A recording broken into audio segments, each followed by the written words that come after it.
तो शुरू करें डिस्कशन। मेरे ख्याल से एक्सरसाइज 5 था, question number 1 to 15। Good evening Rahul.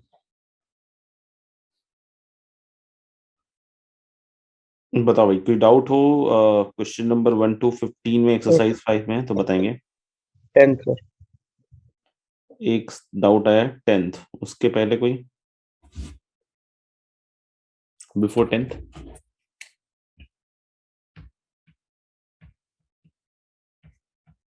Tenth से पहले कोई किसी बच्चे को पूछना हो?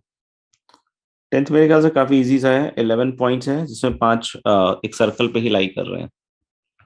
तो अगर 5 सर्कल पे ही लाई कर रहे हैं तो इन पांचों के थ्रू तो एक ही सर्कल बनेगा, ठीक है ना, क्योंकि ये पांचों पॉइंट जो है they are lying on the single circle. वैसे अगर हम बात करें कि एक यूनिक सर्कल के लिए कितने पॉइंट चाहिए होते हैं, एनी आइडिया? किसी को कोई आइडिया? एक यूनिक 3 नॉन कॉलिनर पॉइंट्स, ध्यान रखें क्या चाहिए होंगे, 3 पॉइंट्स नहीं, 3 नॉन कॉलिनर पॉइंट्स। तो हम लोग बोले कि 11 में से हम फिर से वही पीवी इक्वल टू एनआरटी लगा देते हैं पहले, आइडियल कि बिना किसी रिस्ट्रिक्शन के। तो 11 पॉइंट्स हैं, और अगर अपन मान लें कि नो 4 आर ऐसे लिखा हुआ ना जो ये स्टेटमेंट, कि no 4 lie on one circle, तो मतलब हर एक 3 पॉइंट का जो मतलब हर एक 3 पॉइंट के थ्रू एक अलग और यूनिक सर्कल बनेगा, ठीक है ना। तो हम सबसे पहले बोल सकते हैं कि 11 में से 3 पॉइंट सेलेक्ट कर लेते हैं, राइट।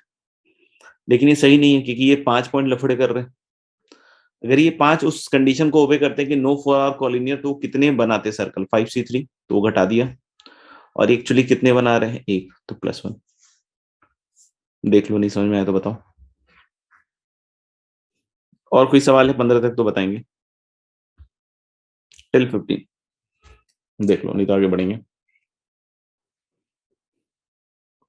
ठीक है, तो लास्ट क्लास में हम लोग कहां तक पहुंचे थे?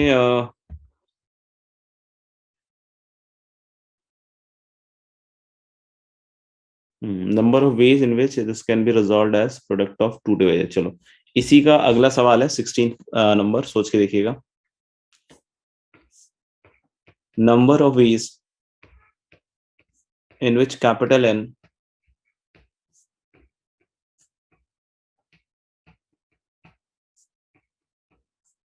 can be resolved as product of two divisors, resolved as product of two divisors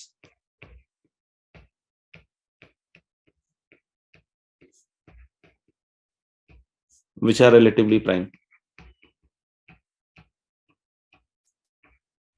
which are relatively prime या फिर को प्राइम, जो भी सोचो। तो कोई भी एक नंबर कैपिटल एन है, ठीक है ना। जैसे अभी तुम 75600 के बारे में ही सोच लो, ठीक है ना। और इसके बारे में सोच के बतलाओ कि हम इसको दो के प्रोडक्ट में तो लिखें, दो डिवाइजर के प्रोडक्ट में, लेकिन वो दोनों कैसे होने चाहिए? Relatively prime. समझ लो, जैसे हमसे पूछता से डिवाइजर में एज अ प्रोडक्ट तोड़ना है, number of ways in which N can be resolved as product of two divisor, तो उसका आंसर तो था कितना? 60। लेकिन अब क्या है कि कोप्राइम भी चाहिए साथ में। तो अब सोचो कि क्या पॉसिबिलिटी है। Capital N can be resolved as product of two divisors such that they are coprime. 11 11 कैसे? सर, जब हम कोई एक सिलेक्ट करेंगे तो पूरी की पूरी पावर सिलेक्ट करनी पड़ेगी। जैसे 2 की पावर 4 एक ही तरफ रहेगा जब हम कोई नंबर चूज करेंगे। सिमिलरली 3 की पावर 3 भी किसी एक ही तरफ रहना चाहिए। तो 11 कैसे है? 4C4 plus 4C3 plus 4C2। 4C1 फिर 4C3 हो जाएगा एक तरह से। 4C4 plus 4C3 plus 4C2। Yes sir. यहाँ थोड़ा सा गड़बड़ हो गया। 4C4 तो मेरे ख्याल से ठीक है, 4C3 भी ठीक है, 4C2 में डिवाइडेड बाई 2 होगा शायद।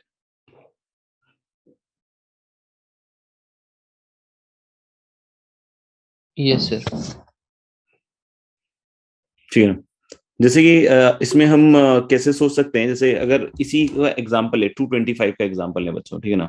जैसे 1 एंड 225 में अगर आप ब्रेक करते हो तो they are relatively prime, but अगर आप 3 और 75 लोगे तो नहीं बैठेगा। अब इसमें बोलोगे क्यों नहीं बैठेगा सर, क्योंकि देखो 3 2 थे,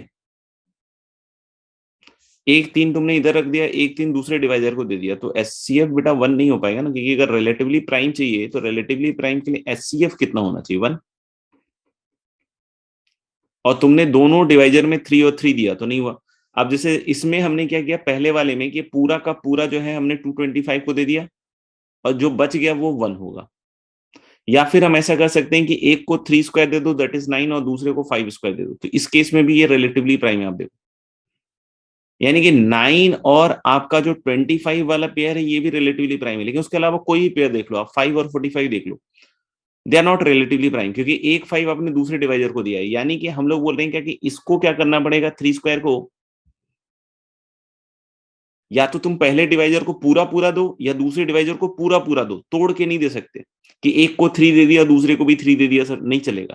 तो यानी आप यहां समझना कि जब हम इस वाले के बारे में बात कर रहे होंगे, राइट, कि कितनी तरीके से इसको n1 इंटू एन में ब्रेक कर सकते हैं, और ये n1 और n2 कैसे होने चाहिए बच्चों, रिलेटिवली प्राइम। तो देखो 2 की पावर 4 जो होगा वो या तो n1 को पूरा पूरा जाएगा या n2 को पूरा पूरा जाएगा। अगर आप में से किसी ने सोचा कि अच्छा 2 में n1 को दे दूं और n2 को 2 क्यूब दे दूं तो नहीं चलेगा, क्योंकि उसका एचसीएफ कितने के बराबर हो गया, 2 के बराबर हो गया।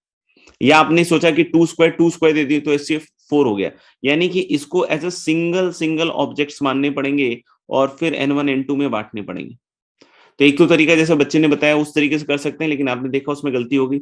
दूसरा तरीका मैं आपको सजेस्ट करता हूं, क्या कि इसको या तो मैं n1 को दे सकता हूं या n2 को दे सकता हूं, मतलब कितने तरीके होंगे, 2। इसी तरीके से 3 क्यूब को या तो n1 को दे दूं या n2 को दे दूं, तो कितने तरीके से, 2, इसको भी 2 और इसको भी 2। लेकिन जब आप ऐसे बांटोगे तो रिपीटेशन होगा। बोलोगे सर कैसे रिपीटेशन होगा, सोचना। जैसे मैंने क्या कहा कि मान लो कि मैंने 2 की पावर 4 को या तो n1 को दे दिया n2 को दे दिया, तो एक तरीका मैं सोच लेता हूँ कि 2 की पावर 4 को मैंने n1 को दे दिया। 3 क्यूब के पास दो ऑप्शन थे n1 n2, तो मैंने 3 क्यूब दे दिया n2 को। 5 स्क्वायर के लिए दो ऑप्शन थे n1 n2, तो मैंने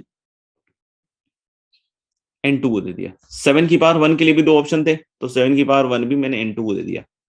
तो आप देखो कि ये दो डिवाइजर हो गए n के, और ये रिलेटिवली प्राइम हो गए, आप सी यू कैन सी। लेकिन यही तब भी बनेगा बच्चों जब हमने सोचा कि 2 की पावर 4 n1 n2 किसी को भी दे सकते हैं, तो मैंने n2 को दे दिया 2 की पावर 4। फिर 3 क्यूब दो ऑप्शन थे तो मैंने n1 को दे दिया। 5 स्क्वायर दो ऑप्शन थे, मैंने n1 को दे दिया। 7 की पावर 1 दो ऑप्शन थे, मैंने n1 को दे दिया। तो आप देख रहे हो ना कि फिर से वही डिवाइजर का प्रोडक्ट बना। तो यानी क्या होगा कि इसके दो तरीके, इसके दो तरीके, इसके दो तरीके, इसके दो तरीके, मतलब 2 की पावर 4 और अपॉन 2। और 4 क्या है, 4 है number of primes involve in this. तो ऐसे मान लो कि कोई नंबर है जिसके n प्राइम फैक्टराइजेशन में प्राइम्स हैं। प्राइम फैक्टराइजेशन में कितने प्राइम है, n प्राइम्स हैं। तो ये 2 की पावर 4 की जगह क्या हो जाएगा, सिंपली 2 की पावर n, और डिवाइडेड बाई 2 तो रहेगा ही, क्योंकि जो चीज पहले सेलेक्ट हुआ था वो रिजेक्ट हो जाएगा। एक तरीके से सोचो, या जो पहले जो रिजेक्ट हुआ था उसको पहले रख दो, तो जो सिलेक्ट हुआ था वो रिजेक्ट हो जाएगा। यानी कि इसमें मैं सिंपली आंसर क्या बोल सकता हूँ कि which are coprime, the answer is 2 raise to the power n minus 1, where n small n is number of primes involved in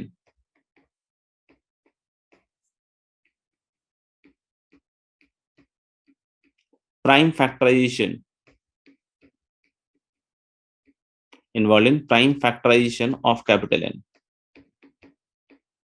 देख लो, नहीं समझ में आया तो बोलो, नहीं तो आगे बढ़ेंगे। सर आ गया। आगे चलिए फिर आगे बढ़ने की कोशिश करते हैं। चलो अगर लिख लिया हो तो हम लोग नेक्स्ट देखेंगे summation of numbers. Next we are talking about summation of numbers. Sir इस केस में आंसर 8 होगा। हाँ इस केस में आंसर 8 होगा।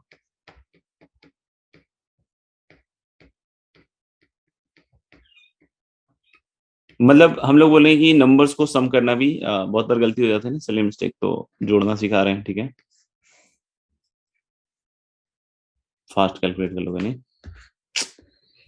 चलिए, question is like this, find the sum of all the numbers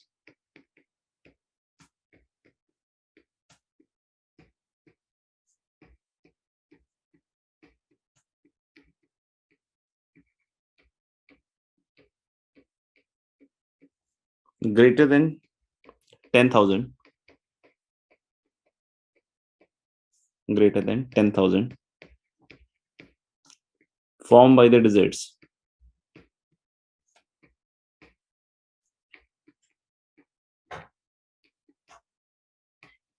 formed by the digits 1, 3, 5, 7, 9, no digit being repeated। मतलब इस तरह के सवाल आएंगे कि कुछ डिजिट्स दे देंगे आपको और बोलेगा कि इतने डिजिट का नंबर बनाना है और जितने भी नंबर्स बने उनका सम बताइए, ठीक है ना। तो इस तरह के क्वेश्चंस आते हैं deciding the summation of number. तो इसको आप एक बार ट्राई करो, then I will discuss and then we will do one more problem, और उसके बाद जो शीट में आएंगे सवाल वो आप कर सकते हो। हाँ सर। देखो इसमें क्या है, बहुत सिंपल सी बात कह रहा है कि हमें इन डिजिट्स को यूज करना है 13579 को, ठीक है, और सम निकालना है, ठीक है। तो 5 डिजिट के नंबर्स बनेंगे। तो देखो पहला मेथड तो हम लोग वैसे कर रहे हैं जो प्लेस वैल्यू फेस वैल्यू करके होता है ना अपना, ठीक है, तो वैसा कर रहे हैं, ठीक है। आप बोलोगे सर कैसे, देखना ध्यान से। जैसे अगर मान लो 1 अगर यहाँ आता है, सपोज कर लो यूनिट प्लेस पे, तो 1 यूनिट प्लेस पे will be treated as 1 only. लेकिन 1 अगर यहाँ आता है तो ये 1 नहीं होगा, दिस इज 10। अगर 3 यहाँ आता है सपोज, तो ये 30 होगा। मतलब जो टोटल सम होगा ना उन पांचों डिजिट्स के जितने भी नंबर्स बनेंगे उसमें इस 3 का, यहाँ वाले 3 का 30 हो कंट्रीब्यूशन। कोई अगर 3 यहाँ आता है तो उसका कंट्रीब्यूशन क्या होगा, 300, 3 इंटू 10 की पावर, इसका 3 इंटू 10 की पावर 3, और यहाँ पे आएगा तो 3 इंटू 10 की पावर 4। तो पहली चीज हम समझते हैं कि यहाँ पे 1 कितनी बार आएगा, इस प्लेस पे 1 कितनी बार आएगा, इस प्लेस पे, इस प्लेस पे, इस प्लेस पे। तो अगर मैं पूछूंगी सर यूनिट प्लेस पे 1 कितनी बार आएगा, तो जितनी तरीके से यहाँ पे आप 3, जहां जितनी तरीके से आप यहाँ पे मतलब इधर इधर 3, 5, 7, 9 को अरेंज करोगे उतनी तरीके से 1 यूनिट प्लेस पे आएगा। तो कितनी तरीके से यहाँ अरेंज कर सकते हैं, 4 फैक्टोरियल वेज, यानी कि 24। तो यानी कि 1 यूनिट प्लेस पे कॉन्ट्रीब्यूशन दे रहा है 24 टाइम्स, लेकिन 10 प्लेस पे भी तो 24 ही टाइम्स देगा ना। अगर कोई पूछे 1 यहाँ पे कितनी बार आएगा, जो जितनी बार 3, 5, 7, 9 इन प्लेसेस पे अरेंज करोगे उतनी बार आएगा। यानी यहाँ पे 1 का कंट्रीब्यूशन क्या होगा, 1 इंटू 10 की पावर 1, और वो भी कितनी बार आएगा 3 यहाँ पे, सॉरी 1 कितनी बार आएगा 24 टाइम। ऐसे ही इस वाले प्लेस पे 1 का कंट्रीब्यूशन तो 1 इंटू 10 स्क्वायर, और फिर से 24 टाइम्स। फिर अगले वाले पे 1 इंटू 10 क्यूब इंटू 24 टाइम्स, और फिर अगले वाले पे 1 इंटू 10 की पावर 4 इंटू 24 टाइम्स। ये किसका कॉन्ट्रीब्यूशन हुआ बच्चों, 1 का पूरे सम में, ठीक है। अब कोई पूछे 3 का, तो सिंपल है, तो सिंपल क्या है 3 इंटू 24 हो जाएगा यूनिट प्लेस पे। फिर अगला 10 प्लेस पे तो 3 इंटू 10 की पावर 1 इंटू 24 है ना। फिर अगले पे 3 into 10 square into 24 plus 3 into 10 cube into 24, समझ रहे हो। और फिर 3 इंटू 10 की पावर 4 इंटू 24। नहीं समझ में आए तो बतला देंगे। और ऐसे ही करते करते क्या आएगा 9 तक का, समझना। तो 9 इंटू 10 की पावर 1 इंटू 24 ऐसे चलेगा। और ऐसे ही लास्ट में क्या आएगा 9 इंटू 10 की पावर 4 इंटू 20। अब बोलोगे सर इसको जोड़ेंगे कैसे, बहुत कठिन हो गया। नहीं, कुछ भी कठिन नहीं हुआ, आप ध्यान से देखिए। आप पहले वाले रो को ऐसे सिंप्लीफाई कर सकते हो कि 24 कॉमन आ गया, और अंदर कितना आ जाएगा 1 प्लस 10 की पावर 1, 10 स्क्वायर से लेकर 10 की पावर 4 तक, ठीक है। दूसरे वाले में देखो बच्चों 3 इंटू 24 कॉमन आएगा। इसको ऐसे सोच सकते हो कि 1 इंटू 24 कॉमन आएगा, और यहाँ पे फिर से वही सीरीज बनेगी। और ऐसे करते करते लास्ट में क्या होगा बच्चों 9 इंटू 24, और फिर यही वाली सीरीज बनेगी, ठीक है। तो यानी अल्टीमेटली क्या दिख रहा है मुझे कि ये सीरीज तो बाहर ही आ जाएगी, 1 प्लस 10 स्क्वायर टिल 10 की पावर 24। और क्या कॉमन आ जाएगा 10 की पावर 4, और क्या कॉमन आ जाएगा 10 24, और अंदर क्या बच जाएगा, पहले वाले से 1, दूसरे वाले से 3, फिर 5, फिर 7, फिर 9। देख लो आप। तो ये वाली चीज तो मेरे ख्याल से 111 5 टाइम्स हो जाएगी, और इंटू ये 25 है ना, हाँ सर। 25 इंटू 24 कितना हो जाएगा? 100, 600 नहीं, तो ये 6 5 बार और फिर 2 शून्य।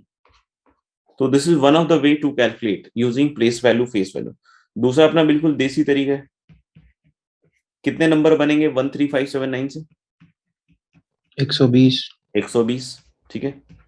अब हम इन सारे नंबर्स को लिख के जोड़ दे रहे हैं, ठीक है ना, बहुत इजी है, 120 ही तो है। देखो ये पूरे के पूरे 120 नंबर लिख दिए मैंने, बहुत फास्ट लिखा है मैंने, तो इसलिए हो सकता है कहीं कोई कंफ्यूजन हो तो बता देना। और अब यहाँ जोड़ के लिखने वाले, ये ऐसे ही लिखा जाता है ना पहले, और इधर प्लस कर दिया जाता था ऐसे। ये सारे 120 नंबर इधर लिखे हुए हैं, थोड़ी जल्दी में लिखा है तो देख लेना कहीं कोई दिक्कत है। अब जैसे मैं यहाँ पे देख रहा हूँ, देखना ध्यान से, यूनिट प्लेस पे, तो यूनिट प्लेस पे मुझे 1 कितनी बार दिख रहा है? 24 बार। 3 कितनी बार दिख रहा है? 24 बार। 24। 5 7 9 सब 24 बार दिख रहा है मुझे क्लियरली। देखो तुम भी देखो, हाँ सब सर दिख 24 रहा है। 24 बार दिख रहे हैं। तो हाँ ऐसे सर। ही आपको हर एक प्लेस पे देखना पड़ेगा, ठीक है ना, ये बेस्ट तरीका है, बाकी आपके ऊपर है, आप छोड़ भी सकते हो, वो भी अच्छा तरीका है। तो 1 का यहाँ पे कितना कॉन्ट्रीब्यूशन हुआ? 1 इंटू 24। 3 का, 5 का, 3। 7 का, सबका ऐसे ही आएगा ना। तो यानी कि कितना, 24 तो कॉमन ही आ जाएगा, तो अंदर 1 प्लस 3 प्लस 5 प्लस 7 प्लस 9 रहेगा। यानी ये 25 इंटू 24 कितने हो गए? 600। 600। यानी यूनिट प्लेस का जब यहाँ मैं सम जोड़ के लिखूंगा तो 600 आएगा। तो क्या 600 पूरा लिख दूं? नहीं, सिर्फ एक ही चीज लिखते हैं, 0। और 60 क्या हो जाएगा? कैरी। हाँ केरी, यहां से जो भी कह लो। फिर यहाँ पे देख रहा हूं मैं 1 कितनी बार आ रहा है? 24। 24, 3 5 7 9 सब 24 बार। यानी यहाँ पे भी सम 600 आएगा, और पहले से 60 आ रहा है, तो कितना हो गया? 660। तो 0, और 660 में 66 इधर। फिर इधर जोड़ रहा हूं तो फिर से 600 आएगा, और 66 तो 666। फिर यहाँ जोड़ा, फिर से कितना आ गया भैया? 666 का 6 लिखेंगे, फिर से कैरी, और फिर यहाँ पे 600, तो अब पूरा लिख देंगे। देख लो आंसर भी सेम आ गया इसमें तो। हो गया सर। पक्का? Yes sir.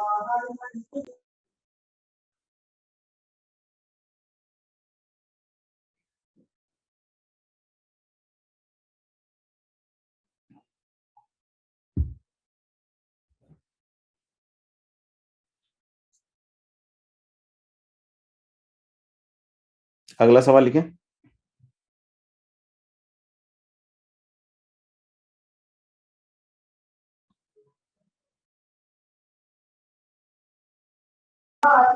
Yes sir.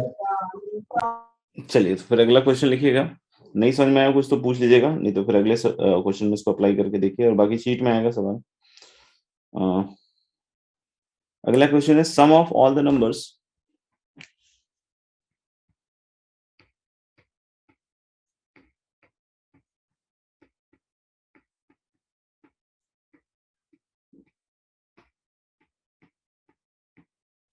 sum of all the numbers that can be formed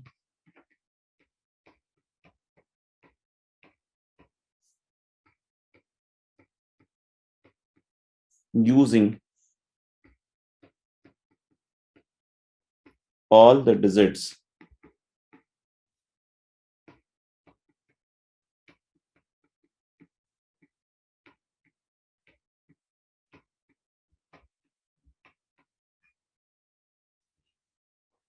करके बताओ।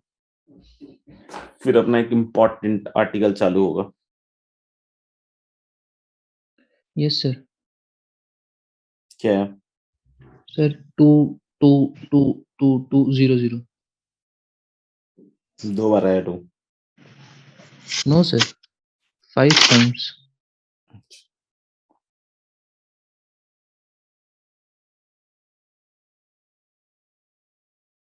6 टाइम्स सर, 6 टाइम्स।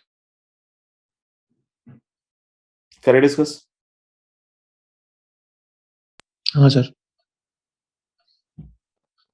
देखिए फिर से हम लोग को वही कंट्रीब्यूशन देखना पड़ेगा। अब ये इसमें कितने डिजिट्स के नंबर बनेंगे? 6, 1 2 3 4 5 6। कैन एनीवन टेल मी कि यूनिट प्लेस पे 2 कितनी बार आएगा, 3 कितनी बार आएगा, 4 कितनी बार आएगा? सब सोच के अपने अपने हिसाब से बताओ। यहाँ पे अगर मैं यूनिट प्लेस पे सोचूं कि 2 कितनी मर्तबा आएगा, तो how many times 2 will come? 10 bar. 10 bar. Yes sir.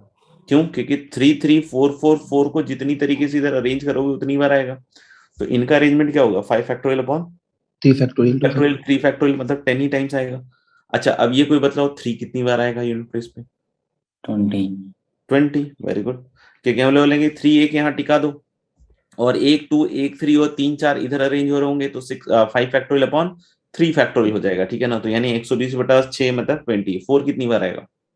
30। 30। Very good. तो यानी कि 2 अगर 10 बार, 3 अगर 20 टाइम्स, और 4 अगर 30 टाइम्स आ रहा है, तो यूनिट प्लेस का सम तो 200 ही हुआ ना भैया।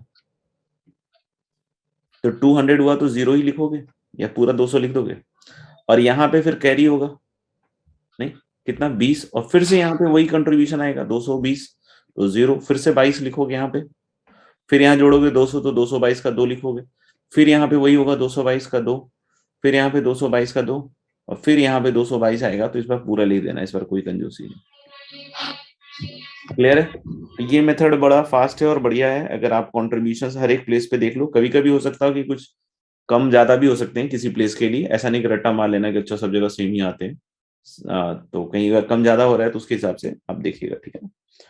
चलिए आगे बढ़ते हैं। अब जो हम आर्टिकल कर रहे हैं ये काफी इंपॉर्टेंट तो है ही, साथ ही साथ यहाँ के बाद बच्चे काफी कंफ्यूज होते हैं, तो ये लेकिन सबसे इंपॉर्टेंट पड़ाव है। This is called as distribution of alike objects. Distribution of alike objects, ठीक है? अलाइक ऑब्जेक्ट्स सुन के कुछ हुआ? डिस्ट्रीब्यूशन ऑफ अलाइक ऑब्जेक्ट्स बोलो। जैसे अभी मैं एक एग्जांपल लेता हूं। जैसे था, एक तो क्वेश्चन था कि भाई 5 बुक्स थे डिफरेंट और उसको 3 लोगों में बांटने थे, याद है? तो अगर 5 बुक्स थे और 3 लोगों में बांटने थे, राम श्याम घनश्याम मान लो, और 5 बुक्स थे और ये डिफरेंट बुक्स थे, ठीक है ना? इन सब में फर्क करना जरूरी है, नहीं तो फिर आगे सबके आंसर सेम ही आएंगे और सेम आंसर का नाम होगा गलत आंसर। और एक तरफ मैंने 5 आइडेंटिकल बुक रख दी, सही है क्या?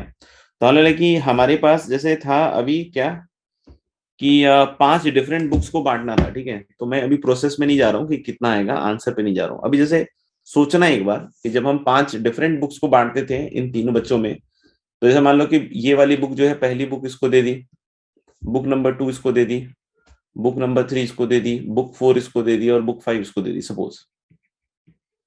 या बुक नंबर 5 मैंने राम को दे दी, बुक नंबर 4 श्याम को दे दी, और बुक नंबर 3 घनश्याम को दे दी, राइट? और बुक नंबर 2 राम को दे दी और बुक नंबर 1 श्याम को दे दी। तो क्या ये डिफरेंट डिस्ट्रीब्यूशंस हैं या सेम डिस्ट्रीब्यूशंस है? सोच के बताओ। डिफरेंट। पक्का? Yes sir. क्यों? क्योंकि दिख रहा है कि राम को क्या मिला, बुक 1 बुक 4 पहले में, और दूसरे में क्या मिला, बुक 5 बुक 2, तो डिफरेंट ही है। अब मैं यही चीज 5 में कर रहा हूँ, ध्यान से सोचना और समझना और फिर बतलाना, ठीक है ना? जैसे देखो, ये बुक नंबर 1 है, इसको मैंने राम को दे दी। फिर ये बुक 2 है, इसको श्याम को दे दी, ये घनश्याम को दे दी। फिर बुक 4 मैंने राम को दे दी और फिर बुक 5 श्याम को, श्याम को दे दी। अब मैं उल्टा कर रहा हूँ कि बुक 5 जो है ये राम को दे दी, बुक 4 श्याम को, और ये बुक 3 घनश्याम को, और ये फिर से बुक 2 इसको दे दी, बुक 1 इसको दे दी। तो ये भी दोनों डिफरेंट डिस्ट्रीब्यूशंस दिख रहे हैं? नहीं सर, सेम हैं? है। अब सेम है। सेम है। हाँ सर। तो जब हम डिस्ट्रीब्यूशंस वगैरह की बात करते हैं तो हम तो डिफरेंट ही चाहते हैं ना, डिफरेंट ही चाहते होंगे मेरे ख्याल से, क्या? तभी तो हम उसको 1 नंबर 2 नंबर 3 नंबर ऐसे देते हैं, और टोटल नंबर ऑफ वेज में हम फिर सबको सेपरेट मानते हैं, हाँ या ना? सोचो। Yes sir.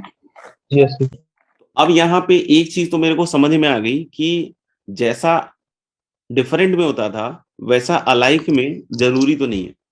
इनफैक्ट जरूरी नहीं है, मतलब that is not the same.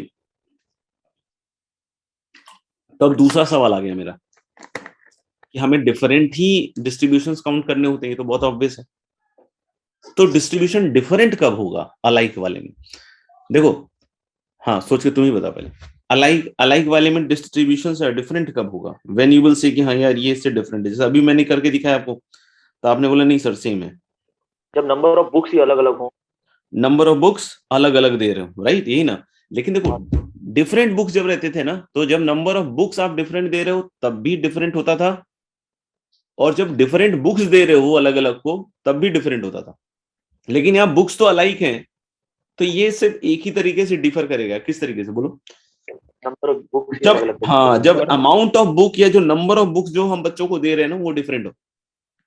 जैसे अभी हमने राम को 2 दे दिया, श्याम को दे दिया 2 दे दिया, और घनश्याम को 1 दे दिया, अलाइक थे इसलिए, और दूसरे में भी वही दिया, तो फिर डिफरेंस आया नहीं। लेकिन अगर मैंने मान लो कि राम को 1 दिया होता, श्याम को 2 दिया होता, और घनश्याम को 2 दिया होता, तो डिफरेंट होता या नहीं होता? होता सर। अगर मैंने राम को 1 दे दिया, श्याम को 1 दे दिया, और घनश्याम को 3 दे दिया, तब भी डिफरेंट होता। हाँ सर। यानी कि जितना हम बांट रहे हैं उस पे डिपेंड करता है, और ये बहुत ज्यादा पेनफुल होता है, ठीक है ना, बच्चों के लिए। बहुत बार बच्चे यहाँ तक आने के बाद हथियार डाल देते हैं, जबकि ये बहुत सिंपल होता है। सिर्फ आपको एक बार देखना है, समझना है कि अलाइक है, डिफरेंट है। डिफरेंट का डिस्ट्रीब्यूशन अलग तरीके से होता है, जो हम पहले डिस्कस कर चुके हैं, जिसमें हम पाई भी रूल देख चुके हैं, डिस्ट्रीब्यूशन टाइप वाला भी देख चुके हैं, तो वो चीज है। लेकिन जब अलाइक की बात करेंगे तो कैसे करना है, अब ये सवाल आता है, तो उसको मैं करके दिखा रहा हूँ। ये तो समझ में आ गया कब डिफरेंट होंगे, इसमें तो कोई दिक्कत नहीं है, फंडामेंटली हमें चीज समझ में आ गई, ठीक है ना। जैसे इसको हम लोग क्या कहते हैं ना, बेगर्स मेथड।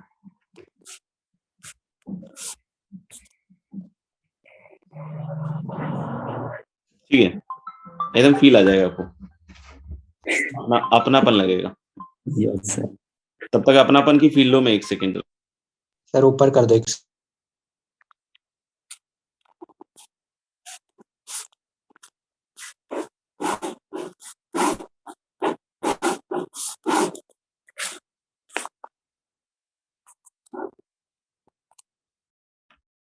चलिए, तो हम लोग देखते हैं बेगर्स मेथड, ठीक है ना। आप बोलोगे क्या है सर, तो मतलब बिल्कुल भिखारियों वाला तरीका है, एकदम अपनापन रहेगा, आपको कोई दिक्कत नहीं आएगी। जैसे सिक्के, मुंह में पानी नहीं आना चाहिए, ध्यान से देखते रहिएगा। अपन क्या बोलेंगे, 10 सिक्के हैं मान लो, आइडेंटिकल है सिक्के, ठीक है ना, 9 10, ठीक है, 3 3 6 और 4 10 सिक्के हैं, ठीक है ना। लूटना नहीं है, सबको मिलेगा आराम से, देखो।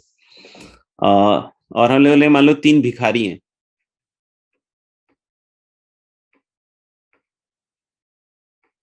कितने भिखारी हैं? 3 भिखारी हैं और 10 सिक्के हैं। 10 आइडेंटिकल सिक्कों को 3 भिखारियों में बांटना है। द क्वेश्चन इज कि कितनी तरीके से बट सकता है। तो पहले मैं आपको बतलाऊंगा कि ये कर रहे हैं, और फिर मैं उसका लॉजिक बतलाऊंगा आपको कि ये क्यों हो रहा है, ठीक है। तो पहले क्या करना है, 10 सिक्के हैं, 3 भिखारी हैं। अब बार बार ऐसे प्लॉट करने की जरूरत नहीं पड़ेगी, जो बच्चे समझदार हैं उनको तुरंत दिख जाएगा और तुरंत आंसर लिख देंगे खटाक, मतलब एक लाइन में। तो मतलब एक लाइन, मतलब सोचना है, दिमाग लगाना, बस एक लाइन में ऐसे आंसर लिखना है, ठीक है ना।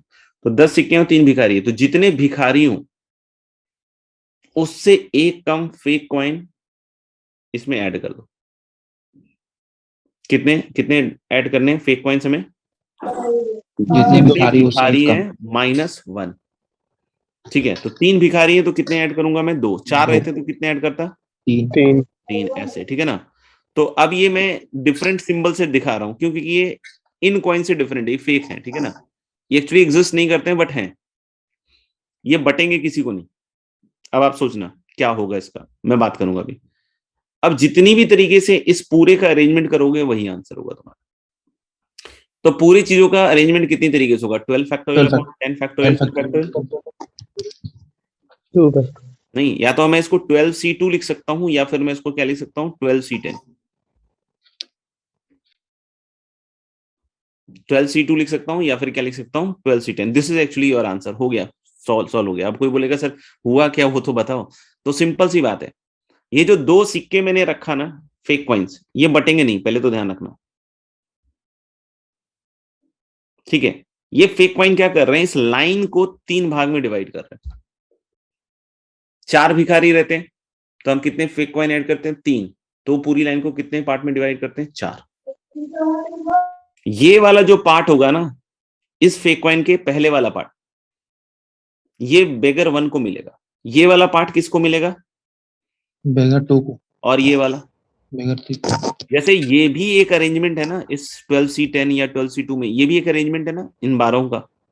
हाँ सर। तो इसमें बेगर 1 को कितने सिक्के मिले, 10। और बेगर 2 को 0। और बेगर 3 को 0। आप सोचो, आप बिल्कुल एकदम वो हो, मतलब रईस आदमी हो, ठीक है ना, भामासा हो, आपको सिक्के बांटने हैं 10 3 भिखारियों में। आपको एक तरीका सोच के बतलाओ कि आप बेगर 1 को कितना देना चाहते हो। 8। 8। और बेगर 2 को 1। और बेगर 3 को 1। नहीं, तो जब आप इसको अरेंज करोगे बेटा तो आपको ये समझ में आ रहा है, एक अरेंजमेंट ऐसा भी होगा।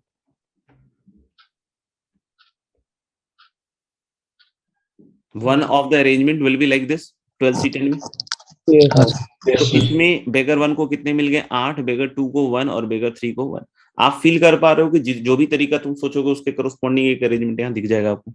कोई बोले सर 118 कैसे दिखेगा, बेगर 1 को 1, बेगर 2 को 1 और बेगर 3 को 8। कुछ नहीं, पहले वाले सिक्के के पहले एक तरीका होगा कोई ना कोई जिसमें एक सिक्का आया होगा, इस पे एक सिक्का आया होगा और इधर में 8 सिक्के आए होंगे, तो 118 भी बटा होगा। आप जो भी तरीका सोचो, तो आप सोचो ना कि इतना इधर इतना इधर इतना इधर, तो जितने भी तरीके होंगे कुल मिला के सब तो आगे होंगे ना फिर इसमें।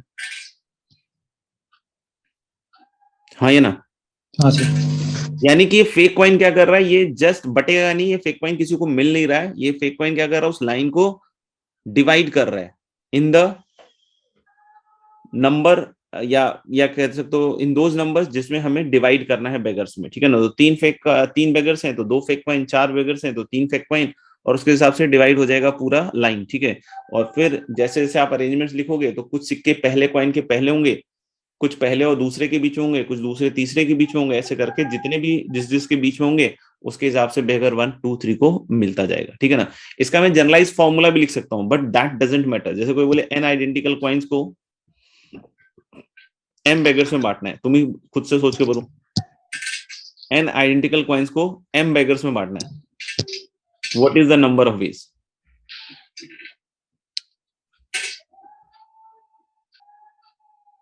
n plus m minus 1 cm minus 1।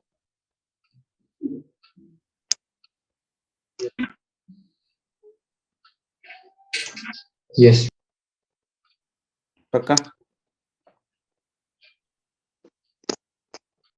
ठीक है। तो हम ले एन आइडेंटिकल कॉइन्स हैं, कितने फेक कॉइन आएंगे बच्चों, m-1। तो यानी n प्लस m-1 फैक्टोरियल और upon n identical coins alike हैं तो n फैक्टोरियल और फेक कॉइन्स अलाइक m-1। आया क्या कुछ समझ, ठीक है। फिर क्वेश्चंस करेंगे, अगर लिख लिया हो तो आप लिख लेना कि कौन सी चीज क्या हो रही है, नहीं तो बाद में ऐसा ना कि भूल जाना। चलिए अगला सवाल लिखिए। फिर ये फॉर्मूला याद नहीं करना है, मेरे ख्याल से जो हमने बताया है वो चीज इंपॉर्टेंट है, उसके हिसाब से आपको कर लेना है।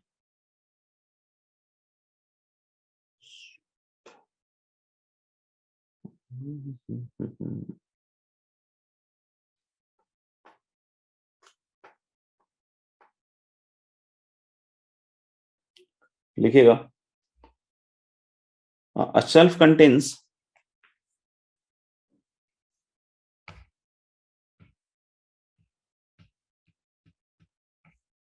a self contains 6 separate compartments. A self contains 6 separate compartments.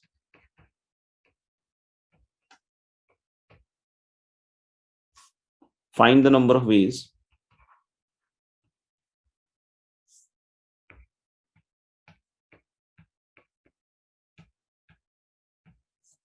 in which 12 alike marbles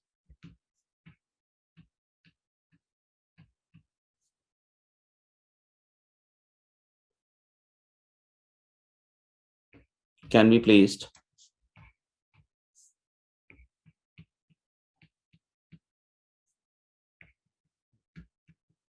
in the compartments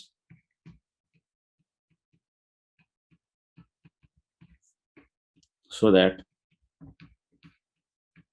no compartment is empty. 11C5. 11C 11C5 ठीक है ना। देखो 6 सेपरेट कंपार्टमेंट्स है, तो कंपार्टमेंट्स को भिखारी मान लें, बेगर्स मान लें। तो ये कंपार्टमेंट्स भिखारी हैं और ये जो 12 अलाइक मार्बल्स हैं ये सिक्के हैं, ठीक है ना। तो 12 सिक्कों को 6 में बांटना है बच्चों, लेकिन प्रॉब्लम यहाँ क्या है कि सबको कम से कम एक मिलना चाहिए। तो यहां हम इस चीज का फायदा उठा सकते हैं कि मार्बल्स अलाइक है, तो ये जो 6 भिखारी हैं या कंपार्टमेंट्स है जो भी है, सबको एक एक सिक्का पहले पकड़ा दो, क्योंकि अलाइक है तो कोई फर्क पड़ेगा नहीं। हाँ, लेकिन डिफरेंट होता है तो फिर ये काम नहीं करते, नहीं तो फिर उसमें क्या है ना, गड़बड़ हो सकती थी, ठीक है ना। तो हम लोग ने सबसे पहले एक एक सिक्का अगर सबको पकड़ा दिया मैंने, तो कितने सिक्के बच गए डिस्ट्रीब्यूट होने के लिए? 6। और 6 को अगर 6 भिखारियों में बांटोगे तो कितने फेक कॉइन आएंगे बच्चों? 5। तो 6 + 5 का फैक्टोरियल और नीचे 6 factorial 5 factorial, that is going to be 11C5 और 11C6। ये हम डायरेक्ट भी लिख सकते हैं, मतलब इतना लिखने की जरूरत नहीं है, ऐसे मन में ही कैलकुलेट कर सकते हैं कि भाई ये 11 ये हो गए और C 5 या 6 जो भी लिखना लिख सकते हो, ठीक है ना। अगला लिखना। Next question is find the number of natural solution. Find the number of natural solution of equation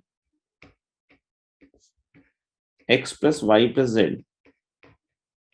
equal to 102. Find the number of natural solution of x + y + z equal to 102.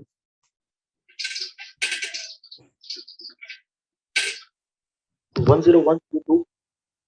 5050 5050। पक्का सबका आ गया? Yes sir. हाँ sir. Number of natural solution of x + y + z equal to 102। तो देखो ये तीनों variable को भिखारी मान सकते हैं अपन, और नेचुरल सॉल्यूशन है तो मिनिमम तो सबका वैल्यू 1 होना ही चाहिए, है कि नहीं। तो मिनिमम अगर 1 होना चाहिए तो सबको एक एक 1 दे दो, तो बच गए कितने बेटा? 99। 99 और 99 को अगर 3 भिखारी बांटना है तो कितने फेक कॉइन? 2। तो 99 + 2 फैक्टोरियल ऊपर और नीचे 99 फैक्टोरियल 2 फैक्टोरियल, मतलब 101C2, ठीक है। चलो अगले सवाल पे चलते हैं। नेक्स्ट क्वेश्चन है find the number of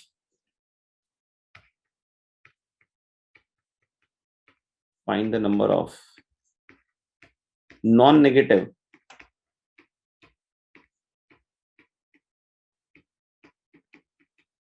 integral solution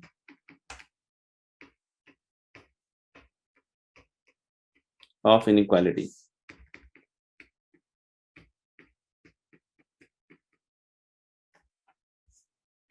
x + y + z + t less than equal to 30। इसका हमें बतलाना है। 496 4C4. 496 34C4.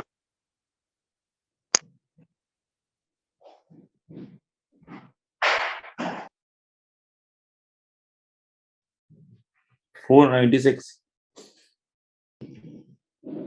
yes sir 34C4. करें डिस्कस। सर एक मिनट। 33C3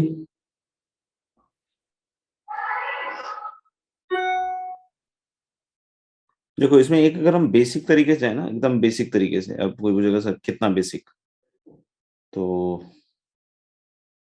जिसमें एसिडिक ना हो, तो मैं क्या करूँगा कि बिल्कुल अगर बेसिक से जाए ना तो हम ऐसे सोचेंगे कि अच्छा इस इनइक्वालिटी में क्या क्या सॉल्यूशन हो सकते हैं। अच्छा तो एक सोच सकते हैं कि नॉन नेगेटिव है तो x + y + z + t = 0 हो सकता है ना।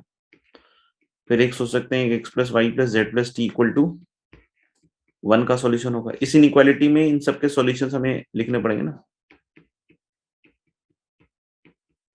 आप पहले सोच के और आराम से जवाब देना कि क्या इस इनइक्वालिटी में इन्हीं इक्वेशंस के सॉल्यूशंस छुपे हैं।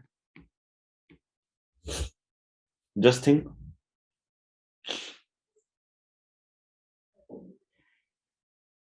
क्या इस इनइक्वालिटी में इन्हीं सबके सॉल्यूशन छुपे हैं? हाँ सर, 0 से पक्का? 30। ठीक है ना? Yes. अब कोई बोले मेरे को कि sir x plus y plus z और आंसर हमारा इन सबका जोड़ होगा, क्योंकि जब x plus y plus z plus t 30 होगा तो 29 नहीं हो रहा होगा, तो सब अलग अलग तरह के सॉल्यूशंस दे रहे होंगे, राइट? किसी में इंटरफेयर नहीं हो रहा होगा। तो 30 और 4 भिखारी, तो 3 फेक पॉइंट आएगा ना, तो ये शायद 33 C3 सही है, और इसका क्या आएगा 32 C3।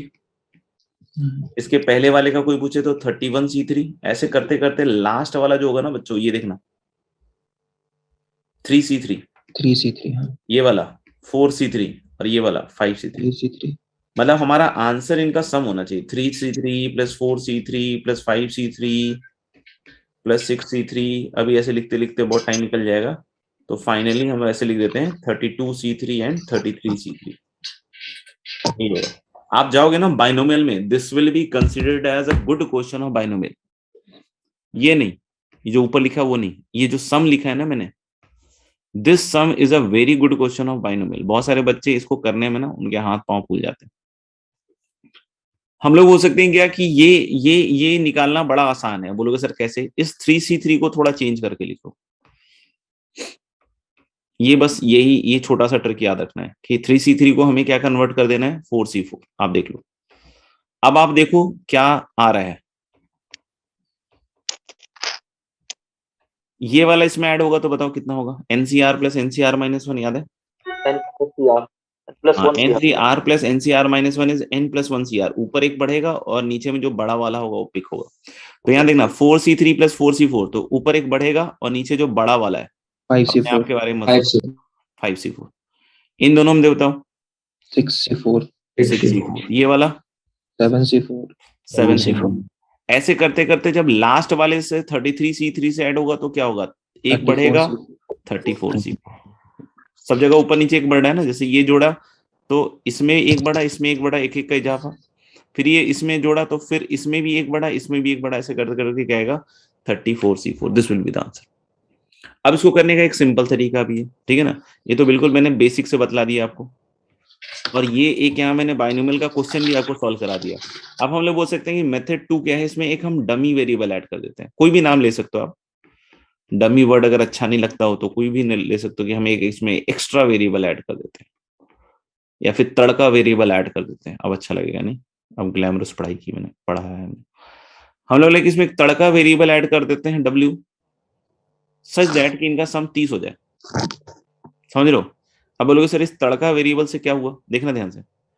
हो सकता है जब आप 30 को इनमें बांट रहे हो तो तड़का वेरिएबल के पास 30 पहुंच जाए, तो यानी इनके पास कितना पहुंचा? 0 0 0। 0। तो यानी ये इसका ही सॉल्यूशन होगा ना, जब तड़का वेरिएबल 30 ले रहा होगा। जब तड़का वेरिएबल 29 ले रहा होगा तो इसका सॉल्यूशन दे देगा। जब ये 30 ले रहा होगा तो सॉरी, जब ये 0 ले रहा होगा तो इसका सॉल्यूशन दे देगा। तो सारे सॉल्यूशन इसके इंक्लूड हो गए क्या इसमें? हाँ सर। और 30 को 5 भिखारियों में बांटने का तरीका क्या होगा? 4 फेक पॉइंट, तो 34C डायरेक्टली। समझ आया तो देख लो, लिख लो। तो वो वाला तरीका तो बहुत बेसिक हो जाएगा, ये ज्यादा बढ़िया रहेगा।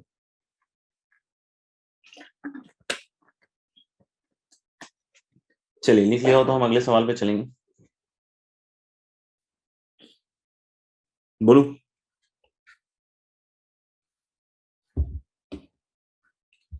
लिखना, find the number of points with integral coordinates that lie inside a triangle whose coordinates are 0 0 0 102 and 102 0. Yes,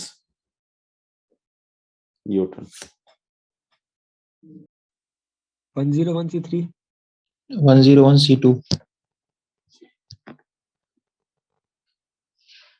101 C2, 200 C2, सब लोग का हो गया? हाँ सर। 103 C2, तो ये है 0102 this is 1020 and this is 00। ठीक है, एक तरीका है बेसिक काउंटिंग से निकाल सकते हैं, और इस तरह के क्वेश्चन में देखो अभी स्ट्रेट लाइन है तब तो हम पीएनसी कर सकते हैं। कभी कभी ऐसे ही सवाल सर्कल में पूछ लिए जाते हैं या कुछ और भी तरीके से पूछ लिए जाते हैं, पैराबोला के अंदर या कुछ ऐसी भी चीजें, तो उसमें काउंटिंग ही करना पड़ता है बेसिक, ठीक है ना। तो इसके अंदर अंदर काउंट करना है, तो आप सोचो कहाँ कहाँ मिलेंगे इंटीग्रल पॉइंट। एक तो इस वाली लाइन में मिलेंगे x=1, x=2, x=3, ऐसे कर करके जितनी भी लाइंस हैं x=4 and so on so fourth till x=101 पे हम ऐसा सोचेंगे, ठीक है ना, या 100 वाला, ठीक है ना। तो हम लोग बोल सकते हैं कि ये जैसे x=101 वाली लाइन हो गई, ये 100 वाली लाइन हो गई, ये 1 वाली लाइन, ये 2, ये 3 और ये 4 वाली लाइन, ऐसे सोच लिया मैंने, ठीक है ना। और ये वाली लाइन की इक्वेशन आपको पता ही है, x+y=102। तो देखो ये पॉइंट क्या होगा, 1,102, क्योंकि x अगर 1 है तो y 101 ही होगा, तभी सम 102 होगा, तभी आएगा नहीं। और ये पॉइंट क्या है बेटा, ये पॉइंट है 1,0। तो आप इसके बीच सोच सकते हो कितने इंटीग्रल पॉइंट आएंगे, 1,1 से लेकर 1,100 तक आएंगे, क्योंकि 101 तो ऑन द ट्रायंगल हो गया, इनसाइड ट्रायंगल चाहिए नहीं। तो हम लोग अगर इनसाइड ट्रायंगल चाहिए तो हमारे पास पहली वाली लाइन जो x=1 वाली है उसमें 100 ही तो पॉइंट्स हैं। दूसरी वाली लाइन जो x=2 वाली है, तो ये वाला पॉइंट क्या होगा इसका, 2,100। तो इसके जस्ट पहले वाला 2,99 होगा और ये 2,1 से चालू होगा, यानी इसके पिछले वाले पे 99। ऐसे ही उसके अगले वाले पे देखोगे तो 98, और ऐसा करते करते जब जाओगे तुम 101 वाले में, तो इसमें तो एक भी पॉइंट नहीं मिलेगा। जैसे ये 101,1 हुआ और ये 101,0 हुआ, तो यहाँ तो कोई भी पॉइंट नहीं मिला, लेकिन जिस इसमें बात करोगे आप तो एक पॉइंट मिल जाएगा बीच में।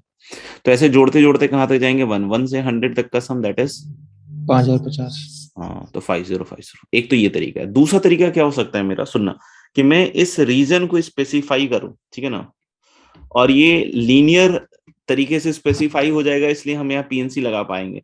लेकिन मान लो कि सर्कल है, ये कुछ ऐसी चीज है, तो फिर भारी हो जाएगा काम, फिर ना ऐसे काउंट करना पड़ेगा, ठीक है। तो ये तो हम पहला सोच सकते हैं। दूसरा क्या सोच सकते हैं, किस रीजन को हम कैसे लिख सकते हैं, x= 0 या >0 तो नहीं चाहिए हमें क्या, क्योंकि ऑन द ट्राइंगल तो नहीं चाहिए ना, y>0 और x+y<102 लिखो तो अच्छा है, =102 तो नहीं चाहिए। ये समझ में आ रहा है ना, ये रीजन में 102 से छोटा ही आएगा x+y का। हाँ, अच्छा, तो इसमें फिर वही हम तड़का वेरिएबल ऐड कर दें, x+y+2++2।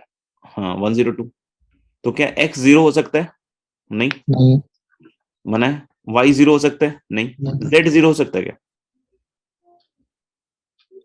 नहीं हो सकता। नहीं हो सकता, क्योंकि z 0 करोगे तो x+y=102 हो जाएगा, जो कि नहीं है। यानी कि तीनों में कम से कम 1 होना चाहिए, हाँ नहीं सर। तो यानी कि हमारे पास यहाँ फिर से 99 बच गया, और 3 वेरिएबल है तो ऑब्वियसली तो 2 फेक कॉइन, तो 101 C2, दैट इज अगेन 505। देख लो, आप समझ लो, नहीं समझ में आया तो बताओ, अगला सवाल लिखेंगे नहीं तो। Second last step. आवाज नहीं है बेटा, सेकंड स्टेप। कौन सा सेकंड स्टेप, सेकंड लास्ट। ये लास्ट है, इसके सेकंड ऊपर लास्ट, वाला। इसके ऊपर वाला। इसमें हमने एक जो अभी सिखाया था ना वही किया है अप्लाई, ये वाला, जैसे इसमें W जोड़ा था ना, ऐसे ही इसमें क्या जोड़ दिया, Z। और x 0 नहीं हो सकता कि x>0 चाहिए, इनसाइड द ट्राइंगल चाहिए, y>0 चाहिए। Z 0 कर लिया आपने तो x+y 102 हो जाएगा, which is not possible, x+y has to be less than 102, इस लाइन के नीचे होना चाहिए। यहाँ तक क्लियर है। Yes sir. और इस ऐसा अगर है तो तीनों में कम से कम 1 तो होना ही चाहिए x y z में, तो 3 हटा दिया तो फिर 99, मतलब कम से कम एक सिक्का मिलना चाहिए, ठीक है। चलिए अगला क्वेश्चन देख रहे हैं। A supermarket offers ice creams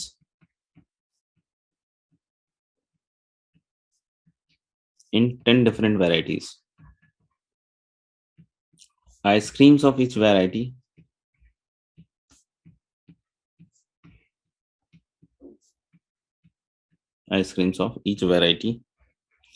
are identical.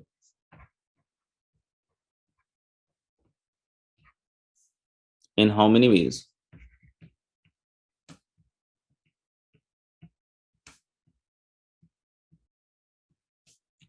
Four ice creams can be selected.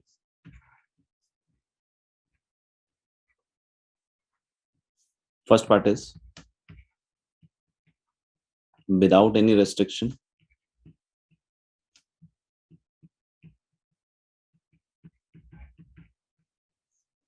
Second part is at least two ice creams of same variety.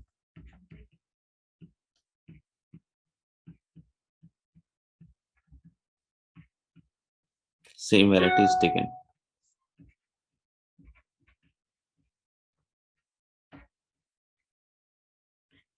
Are taken.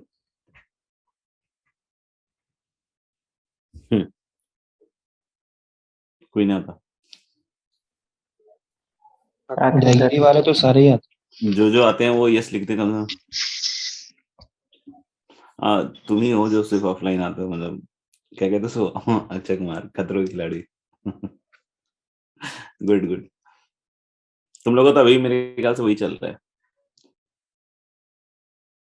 Ajit Gupta is from कामित, ही हैज रिटन यस। इसमें एक तो बात कह रहा है कि देखो बिना एनी रेस्ट्रिक्शन, अब ये इस तरह के सवाल आते हैं, बच्चे कंफ्यूज रहते हैं, मतलब अलाइक ऑब्जेक्ट्स में बहुत ज्यादा कंफ्यूजन चलता है उनको। जैसे ही इस तरह के सवाल आते हैं उनको समझ में ही नहीं आता, वो लगा कुछ और देते हैं और पता चलता है कि अच्छा ये तो अलाइक वाला था। तो थोड़ा सा भी कुछ अप्लाई करने से पहले थोड़ा नहीं घुटना सेट कर लेना कि क्या है, अलाइक है, डिफरेंट है, सेम है।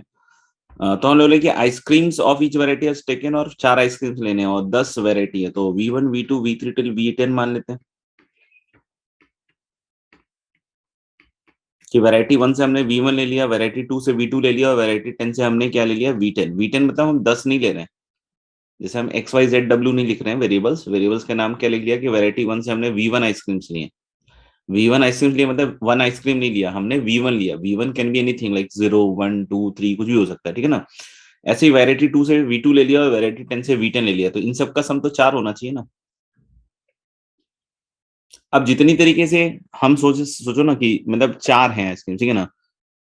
अब मैंने 4 को मान लो V1 को दे दिया, तो उसका मतलब वैरायटी 1 से मैंने कितने आइसक्रीम्स ले ली, 4, और बाकी सबसे कितने ली, 0। 0। अगर मैंने मान लो कि V2 को 3 दे दिया और V10 को 1 दे दिया, मतलब वैरायटी 2 के मैंने 3 आइसक्रीम्स लिया और वैरायटी 10 के 1, और बाकी उसे क्या लिया, 0। तो यानी इसी का डिस्ट्रीब्यूशन हो गया ना गुरु।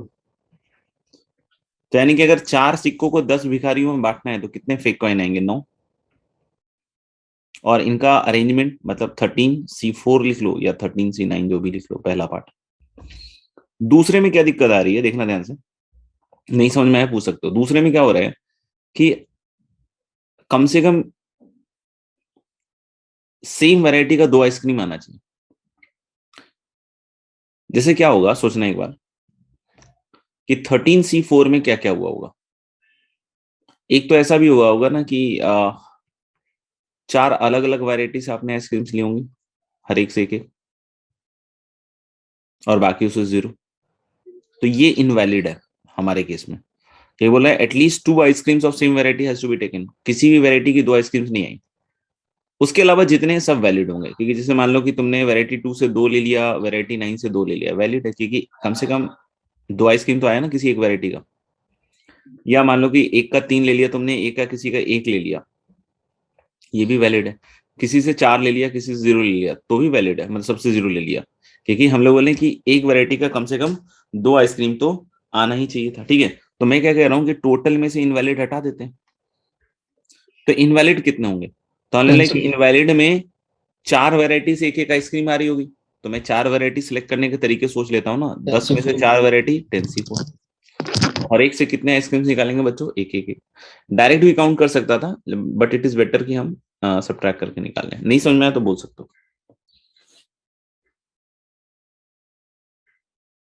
ठीक है। चलो आगे बढ़ते हैं अगले सवाल में। There are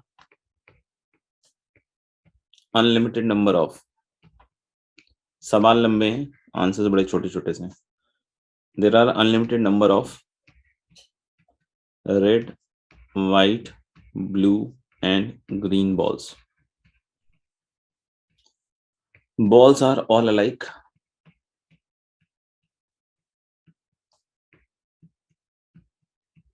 Except for the color.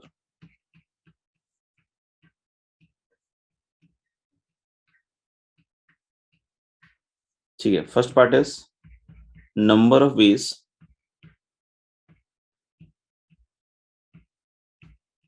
in which a selection of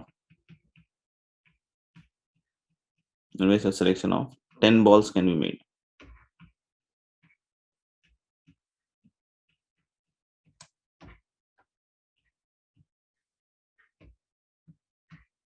और दूसरा है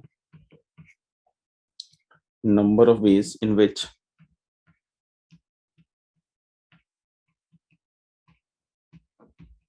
each selection of 10 balls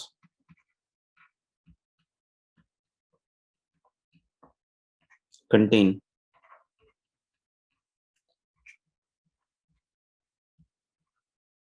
balls of all 4 different colors. Sir पहले का 13C3, दूसरे का 9C3। ठीक लग रहा है सबका आगे? Yes sir. ये बहुत ऑब्वियस है कि अगर हमने मान लो कि इनको जो भी है रेड से अगर x1 ले लिया, व्हाइट से x2 और ब्लू से x3, ग्रीन से x4, तो 10 का सिलेक्शन चाहिए। 10 को 4 भिखारियों बांटे को तो 3 फैक्ट पॉइंट, तो 13C3 या 13C9 जो भी लिखना चाहता हूँ। अब हर एक का एक एक चाहिए हमको, तो सबको एक एक दे दोगे तो 6 ही बचेगा। 6 को 4 भिखारियों में तो 3 फैक्ट पॉइंट, तो 9C3। ठीक है, तो मेरे ख्याल से अब एक चीज और बची है, मतलब एक लेक्चर और बचा है एनसीआर का मैक्सिमाइजेशन, उसमें करना है हमें। दूसरा हम डिरेंजमेंट देखेंगे। हाँ, तो ये 2 चीजें अपन देखेंगे अगली क्लास में, और एक ग्रिड प्रॉब्लम भी देखना है। ओके, तो होमवर्क में मेरे ख्याल से एक्सरसाइज 1 पूरी तो नहीं हुई है ना अभी? ना सर, पूरा नहीं हुआ।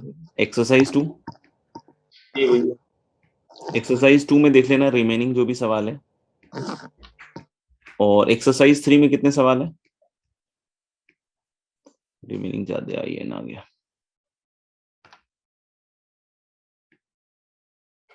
रिमेनिंग, हाँ, एक्सरसाइज 3 टोटल सोर्स क्वेश्चन कितने इसमें? सर टिक करवाए थे आपने कुछ कुछ। कितने कराए? 15। इसमें भी रिमेनिंग कर लेना फिर, ठीक है ना। फिर अगली क्लास मोस्ट प्रोबेबली ऑफलाइन होगी, तो अपन क्लास के अंदर ही मिलेंगे। तब तक के लिए जय हिंद, जय भारत। सर प्रीवियस क्वेश्चन में, थैंक यू सर। कोई कुछ पूछ रहा है लग रहा है ऐसा? हाँ सर, वो प्रीवियस क्वेश्चन में हाँ सर उसमें 13C4 आया है और इसमें 13C3 आया है, कैसे?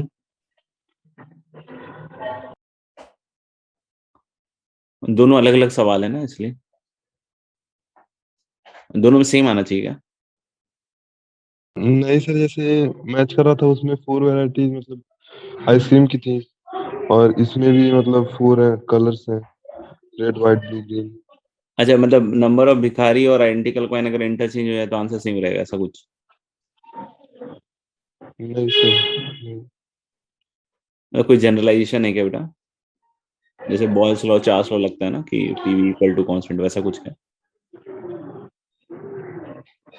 नहीं सर, वो प्रीवियस क्वेश्चन में ही मेरा 13C3 आया था, तो गलत आया होगा ना प्रीवियस में। हाँ हाँ सर।